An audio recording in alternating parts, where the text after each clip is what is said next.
Hey, I hope you're staying sane. So this is going to be my first and last warning. This video is absolutely full to the brim with spoilers for both Cabin in the Woods and Behind the Mask: The Rise of Leslie Vernon. So, if you haven't seen them and you don't want to be spoiled, you should leave now. Otherwise, let's talk about these two movies. Both of these movies are fantastic satires, which analyze and deconstruct horror movies on a really meta level.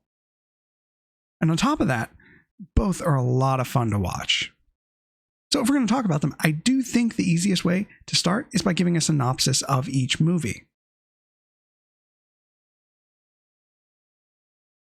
So I'll start with what is by far the more popular and acclaimed of the two, Cabin in the Woods.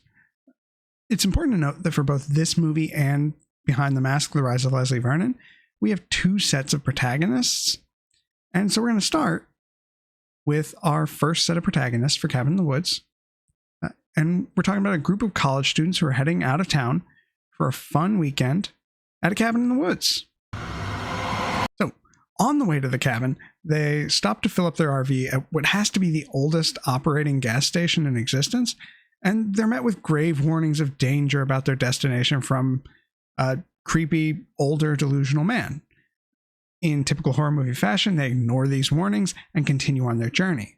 Once they get to the cabin, we encounter some will they, won't they drama from Dana, our would-be survivor girl, and Holden, our new nerd friend. This is followed by some paranoid rantings from their stoner friend Marty, and some typical young adult behavior from the jock Kurt and his girlfriend Jules. That first night, during a drunken game of Truth or Dare, a hidden door to a creepy basement suddenly opens.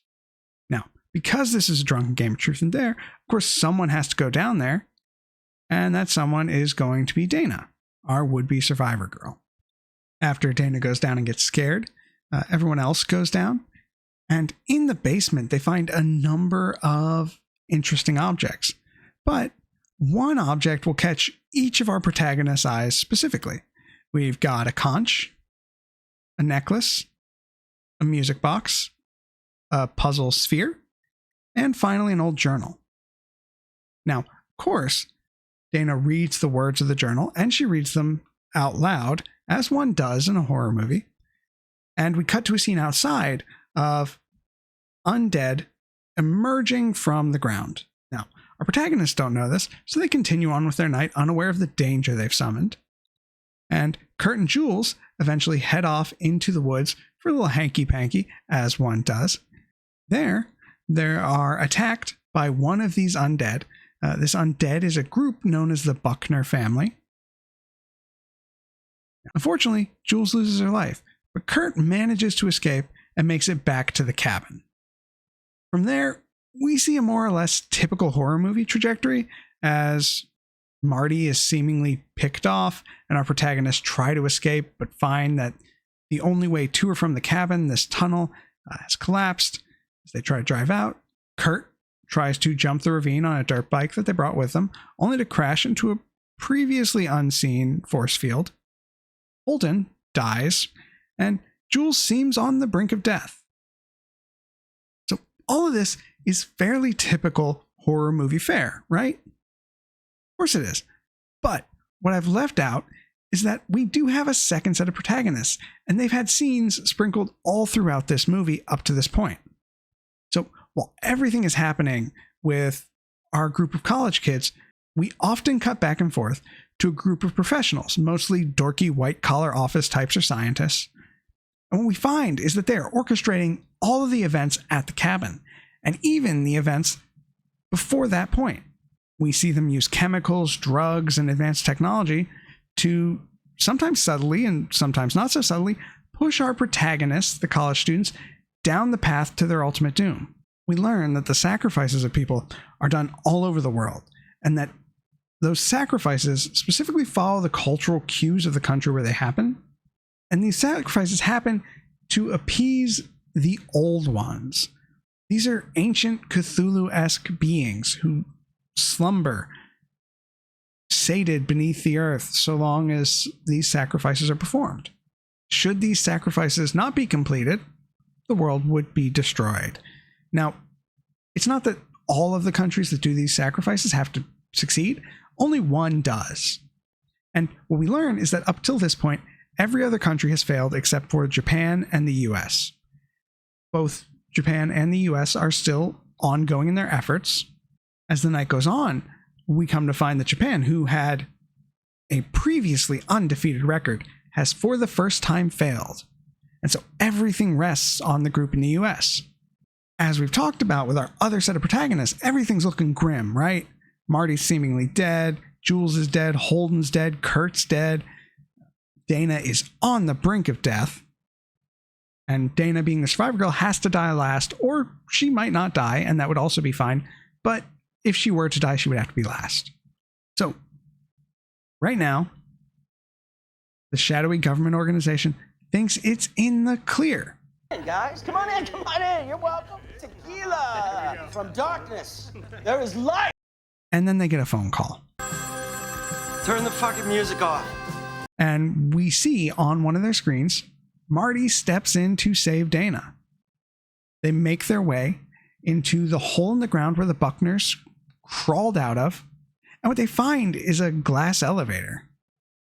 This elevator takes them down to the base of our shadowy government organization, and on the way, this elevator sort of sidles up and interlocks and moves through other elevators that contain a bunch of other potential horrors. Some things linked to the items that they were holding, like the puzzle sphere or the music box. As their elevator ride ends and they arrive in what turns out to be the shadowy organization's base beneath the cabin, shenanigans ensue, and all the monsters are let out of their containment cubes and into the base, causing carnage and chaos. Oh, shit. Dana and Marty both make their way through this chaos to the lowest level of the base, confront the truth behind their suffering until now, and when presented with the choice of Dana killing Marty and the world continuing, they choose to let the world die, since Dana doesn't want to kill her friend. The movie ends on the scene of one of the old ones breaking through the ground and into the world. Truly, this movie is a fun ride. And I'm going to go ahead and deconstruct with some more detail a little later on. For now, let's finish our synopses by talking about Behind the Mask, The Rise of Leslie Vernon, which I will now call just Leslie Vernon to save myself a bunch of syllables and all of us a bunch of time. So this one approaches the deconstruction differently from Cabin in the Woods. Our movie begins with a typical documentary voiceover discussing horror movie icons Freddy, Michael, Jason. Only in this world, they're real. They're real killers who've done real things. Our narrator tells us that they're going to meet a man who says he will be the next of these infamous supernatural serial killers, a man named Leslie Vernon.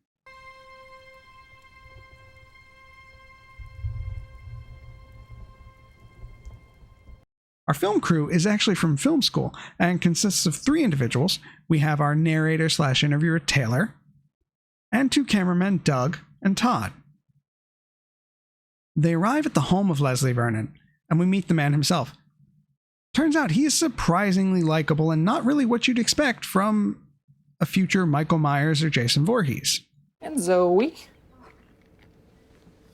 They're my little sweeties. Actually, he's not. Don't put your finger anywhere near him. We learn that he is planning to kill a group of people to begin his legend. We learn that the film crew is there with an angle at looking behind the curtain of these supposedly supernatural killers. We follow Leslie as he sets up some scares for his group of victims, a prototypical group of late teens, early 20s hot people who fit the horror movie archetypes to a T.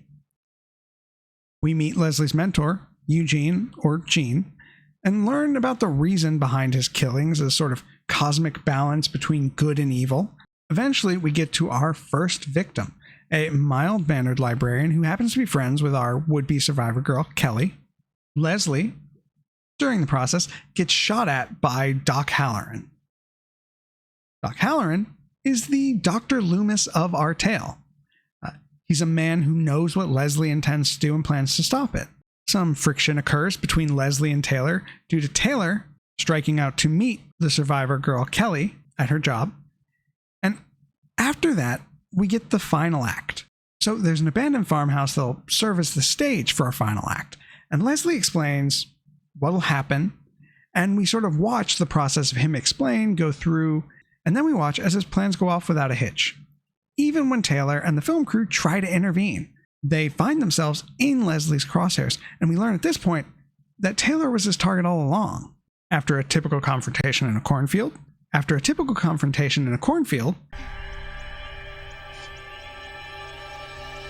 Leslie is defeated, and Taylor, along with Doug, I'm sorry, Todd.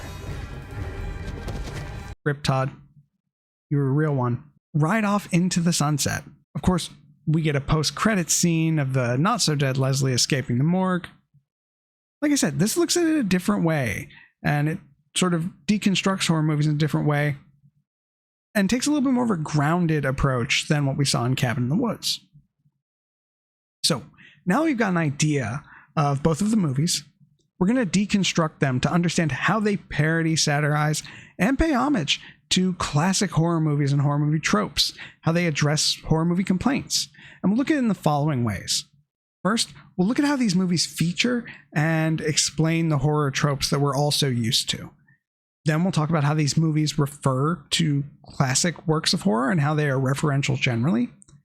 Then we'll look at how both movies seek to explain some of the more commonly called out horror movie gripes. And finally, we'll look at what each group of protagonists represent and how those groups fit the roles, and sort of explain the higher power that we see in both of the movies.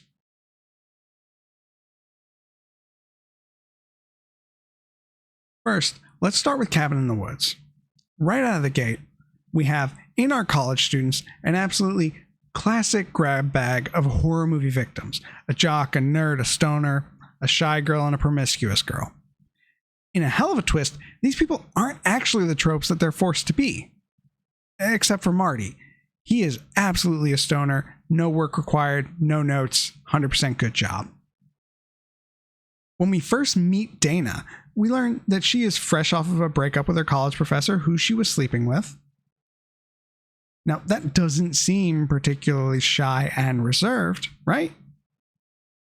We actually learn this from Jules, who is in a committed relationship with Kurt, and has been for some time.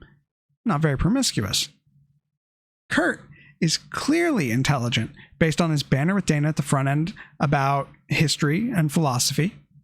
And we learn later in the movie that he's actually in the college on an academic scholarship, not an athletic one.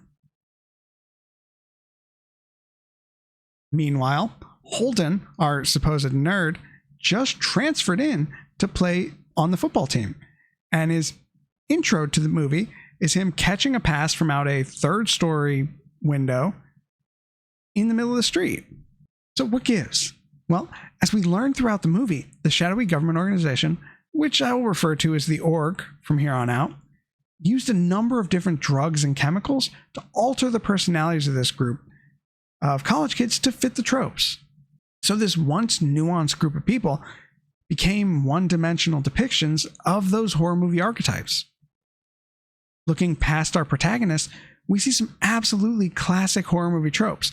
The warning from the strange man as they head to the cabin, young adults partying out in the woods alone at night, finding something creepy and interacting with it anyway. Hell, even the cabin, the basement, the reading of the curse book are straight out of The Evil Dead. As we move through the movie, they try to escape, but the escape route is blocked. Protagonists are picked off one by one, usually dying in a way that's fitting of their character, or the character they're made to play. And it's important to note that all of this has been orchestrated by the organization. So our tropes are featured in the universe by design. Each trope exists and is set against the backdrop of this careful coordination and planning, setting a very fun dynamic as you sort of peek back behind an imagined curtain and you hop from one perspective to another where the tone changes pretty significantly. Now, in Leslie Vernon, we see these tropes as well. The group of supposed victims is right out of central casting, a classic fit for a group of people to die in a horror movie. We get a creepy scene orchestrated by Leslie where Kelly is creeped out and catches a glimpse of the killer, foreshadowing their later encounters. Leslie, to his credit, sets the stage by manufacturing evidence of a supposed familial connection with Kelly for her to find by doctoring microfiche and setting partial articles out in the library. He kills someone close to her, a first strike. Often that happens in a movie where a character who is tangentially related to a protagonist is picked off. And during this first strike, a hero intervenes out of nowhere and shoots at Leslie. Finally, when we get to the end at the house, every horror trope is observed. The group splits up. They die in sort of order. Every avenue for escape or defense is sabotaged. All of Leslie's prep and planning, which goes off without a hitch, is based on psychology, sabotage, and his own physical fitness. And throughout the course of the movie, he explains how things will go down to the audience every step of the way. If you look right here, I've pre-cut the handle so it'll snap with the first swing. All the obvious weapons right up front, I've sabotaged.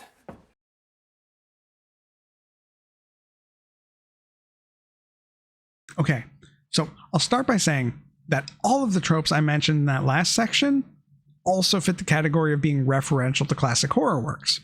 But I wanted to call out more specific references, things that are clear or more direct and refer to iconic horror franchises or films. Starting once again, as we will throughout this video, with Cabin in the Woods, we have the puzzle sphere from the basement and this lovely gentleman. Clearly, these are variations of the puzzle cube and Pinhead from Hellraiser. If we had to make a guess, since it's never explicitly stated, this gentleman is probably the Hell Lord. You can see his name in the bottom corner in the lower left of this image, and what's fun about this board is that this is actually a still from a scene in the movie where the different departments of the org are placing bets on which monster the kids will end up choosing to be their reckoning.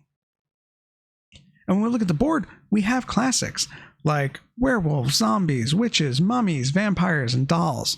We also see specific references like Deadites and Angry Tree, both straight out of Evil Dead. Twins, obviously a reference to The Shining, and Alien Beast, which is likely a reference to the classic Sigourney Weaver film Alien. There's no surprise here, given that she is the director of the org, detail revealed at the end of the film. We see some of these creatures in the scene where they're in the containment cube elevator.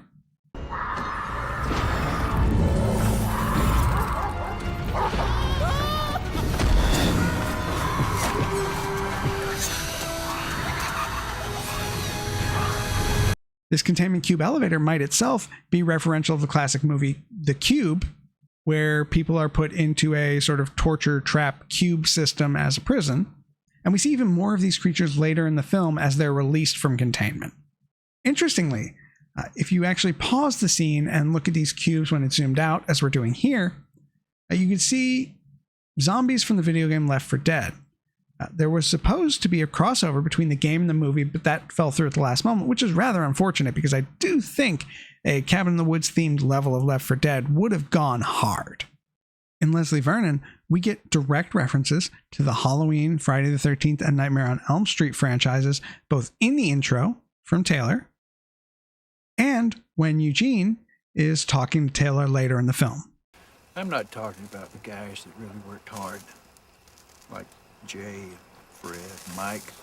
There weren't nobody like them in the early years.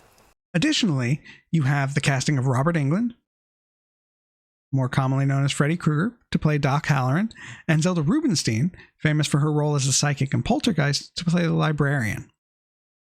The character of Leslie Vernon, the killer, is itself also referential to horror movies. There's obviously a mix of Michael Myers, based on the way he fabricated his relatedness to Kelly, and Jason Voorhees, based both on his weapon and his mask. While the weapon is not a machete, it is a scythe, and it is more reminiscent of a machete than it is of other serial killer weapons, and the mask is clearly more Friday the 13th or Jason Voorhees like than it is anything else.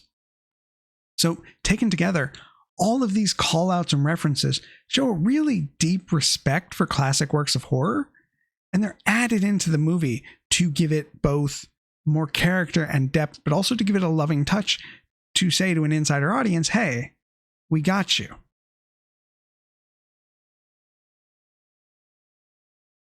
Now, if you're like most people, myself included, you've probably caught yourself saying something along the lines of, no, don't go in there alone.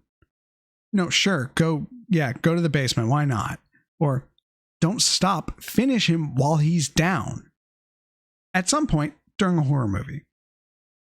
Everyone has gripes with movies, and I don't think any genre gets more of those gripes than horror movies. Everyone likes to talk about how they would do so much better in a horror movie. And yeah, I think generally we all probably would do better. But how could you have good satire if you weren't picking apart those gripes and explaining them in some way? So both of our movies address them, and they do it in slightly different ways. Starting with Cabin in the Woods, we see some very reckless decision made by our heroes. First, the fact that they go down into the creepy basement. I mean, I'll give them that one. They were playing a game of truth and dare. They were drinking. So that was going to happen. I mean, no one was not going to sit there and go, I dare you to go into the basement. We would all do that. They get a pass on that. But more interestingly, Dana reads the obviously spooky book with its obviously spooky non-English language out loud, and that is clearly a bad idea. Well, this actually gets explained by a very quick shot in the movie. Do not read the Latin. Read it. What the fuck? Dolor. Now, the reason Marty reacts, as we'll later learn, is that something in his drug stash has been making him immune to all of the chemicals that the org is using. And as it turns out, this fact is actually what ends up derailing the entire plans for the US sacrifice. And this is actually a good nod to the audience. What this means is that a person not operating under the constraints imposed by the organization wouldn't do the stupid shit that we all scream at them not to do. Moving forward in the movie, we see that Kurt and Jules go off into the woods for a little alone time, spurred on by pheromones in the air. Later, when Kurt comes back alone to the house to barricade it against the attack from the Buckners, Kurt starts making smart decisions. He's like, okay, we're going to go through, we're going to board up every window, make sure there's no way for it to get in, we're going to stick together. And then, suddenly, Kurt catches a full-blown case of the Fred Jones disease, straight out of Scooby-Doo. We'll split up here. Let's split up and start searching. Well, I guess we better split up and look around. The first thing we'd better do is split up. This is, of course, caused by the use of more mind-altering substances that are pumped through the vents of the cabin. So, once they split up, gang, and go into their own rooms, the doors slam shut and lock automatically, triggered from the control room. We get the scene of Dana barely surviving an attack by a Buckner as she fights back and stabs him to re-death? I think re-death works. When she should finish him, the org actually flips a switch and makes sure that she drops the knife by sending a little shock through the knife. Oh, these fucking zombies. Remember when you could just throw a girl in a volcano? How old do you think I am? Finally, as they try to drive out, the tunnel, which is the only way to or from the cabin, explodes. The charges planted by the org should have detonated sooner, but didn't. So their escape is prevented. Interestingly, the issue is likely also due to Marty surviving because he messes around with the electrical panel of the elevator, and they mention that a signal never got sent due to a fault in the electrical system. And Chekhov's gun, you can't mention that and then not have that be the reason. It's a movie. So the way that Cabin in the Woods handles those gripes, those complaints we all have, is to explain that they are an external factor, something forced on our characters outside of their control that they can't change. And of course, smart people won't make those decisions, but we're making sure that people in that situation are not smart. Now, this is a different approach from the one taken in Leslie Vernon, where instead of forcing the psychology onto someone to cause a mistake, the villain simply uses psychology that already exists in the victims. Talks at length through the movie about how people react to different things, leaning heavily into cause and effect. And we can see that very starkly in the scene where he sets up that first encounter with Kelly. I'm gonna pop out of the shadows there. She's gonna think she sees something. She's gonna take a couple steps towards me. That's when you give this a yank. Okay. Brick slides out, door slams shut, boom! She turns. I slip back into the shadows. She turns back around. And I'm gone. you've disappeared. Right. Throughout the movie, he sets the stage and uses people's natural impulses against them. Later in the movie, when we get to the final house, Leslie goes through the planning. Says you gotta nail all of the ground floor windows shut. Saw partially through any branches of trees that are near second floor windows because they won't break out windows on the first floor, but they'll do it on the second floor. He rigs the fuse box with a switch so he can turn the power on and off at his will. He saws partially through the handles of everything in the tool shed that might make a good weapon. All of his actions are planned out and considered based on the psychology of the people and of that group. It's much more grounded and realistic than Cabin in the Woods. It addresses the gripes not by saying that they are made in the moment, but that the stage was set in such a way that we would all have made those mistakes if we were under those circumstances.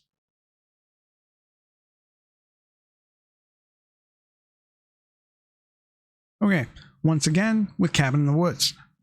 Let's start this one with the most obvious group of protagonists. Our college-age protagonists, our heroes.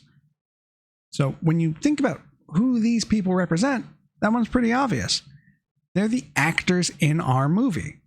If we're doing something meta, we're talking about movies overall, then these people are clearly the actors, not just because they're actors, but think about the role they fit in and play.